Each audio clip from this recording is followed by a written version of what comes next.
Welcome friends. இன்றைக்கி நம்ம குழம்பு வெரைட்டி டேஸ்டியான கொண்டைக்கடலை குழம்பு எப்படி பண்ணலான்னு பார்க்கலாம் வாங்க.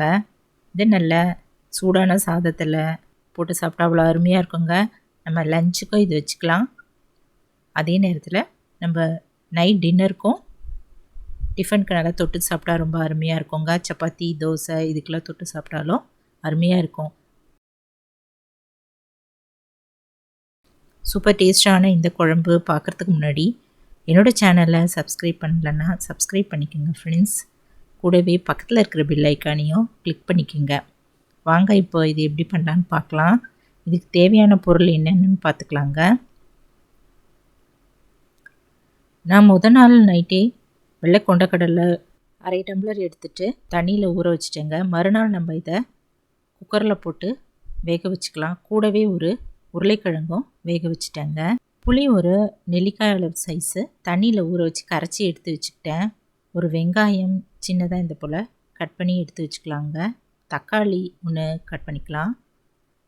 சாம்பார் பொடி 2 ஸ்பூன், மஞ்சத்தூள் 1/2 டீஸ்பூன், பட்டை 1, லவங்கம் 2 எடுத்துக்கலாங்க. ஒரு கொத்து கருவேப்பிலை எடுத்து வச்சுக்கலாம். இப்போ இஞ்சி பூண்டு விழுது 1 ஸ்பூன் எடுத்துக்கலாம்.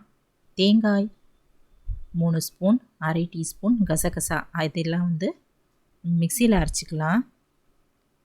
உப்பு 1 ஸ்பூன், எண்ணெய் ஒரு 4 ஸ்பூன் எடுத்துக்கிட்டேங்க. இப்போ வாங்க இது எப்படி பண்ணலான்னு பார்க்கலாம். இப்போ நம்ம இந்த தேங்காயும் கசகசாவையும் சின்ன மிக்சி ஜாரில் போட்டுட்டு கொஞ்சம் தண்ணி ஊற்றி நல்லா நைஸாக பேஸ்ட் மாதிரி அரைச்சி எடுத்து வச்சுக்கலாம்.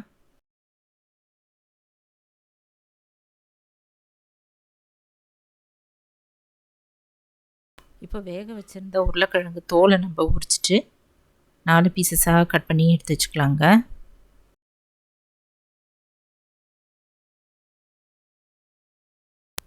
இப்போ அடுப்பில் ஒரு கடாய் வச்சுக்கலாங்க. அதில் ஒரு 3 ஸ்பூன் ஆயில் ஊற்றிக்கலாம்.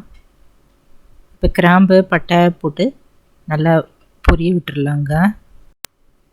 இப்போ இதெல்லாம் பொரிஞ்சதும் கருவேப்பிலை போட்டுக்கலாங்க. கருவேப்பிலையும் நல்லா பொரிஞ்சதும் இப்போ கட் பண்ணி வச்சுருக்கிற வெங்காயம் போட்டு நல்லா வதக்கிக்கலாம்.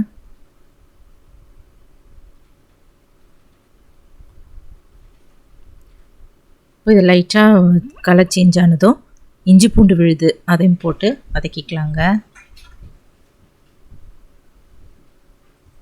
தக்காளியும் போட்டுடலாம்.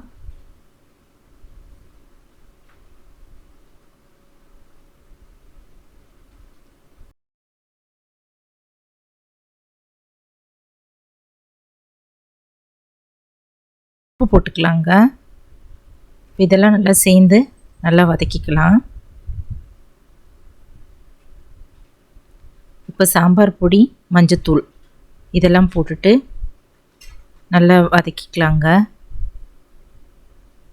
பச்சை வாசனை போக நல்லா வதங்கின பிறகு ஒரு 2 நிமிஷம் நல்லா வதக்கிட்ட பிறகு நம்ம கரைச்சி வச்சுருக்கிற புளி தண்ணி இதில் ஊற்றிக்கலாங்க. இது கரண்டியில் கலந்துட்டு இப்போ நம்ம மூடி வச்சிடலாம். ஒரு 5 நிமிஷம் நல்லா கொதிக்கட்டும். இப்போ 5 நிமிஷம் கழித்து மூடி திறந்து பார்க்கலாங்க. இப்போ நல்லா கொதித்த இந்த குழம்புல வேக வச்சு எடுத்து வச்சுருக்கிற கொண்டைக்கடலை, உருளைக்கிழங்கு இதெல்லாம் போட்டுடலாம். கூடவே நம்ம அரைச்சி வச்சுருக்கிற மசாலா விழுது, தேங்காய் விழுது, தேங்காய் கசகசா அரைச்சிருந்தோம்ல அந்த விழுதை இதில் ஊற்றிடலாங்க. இப்போ நல்லா கலந்துட்டு மூடி வச்சிடலாம். இந்த ஸ்டேஜில் உப்பு பத்தலைன்னா நீங்கள் உப்பு ஒரு 1/2 ஸ்பூன் கூட இதில் ஆட் பண்ணிக்கலாங்க. நல்லா 10 நிமிஷம் நல்லா கொதிக்கிட்டோங்க. மீடியம் ஃப்ளேம்லேயே அடுப்பு இருக்கட்டும்.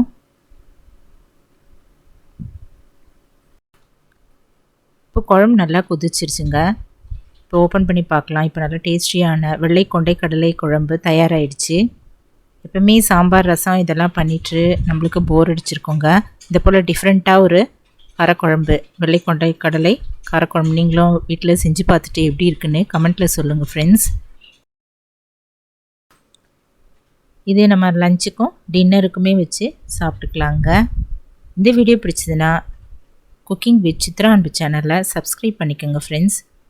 தேங்க்ஸ் ஃபார் வாட்சிங். நம்ம அடுத்த வீடியோவில் பார்க்கலாம்.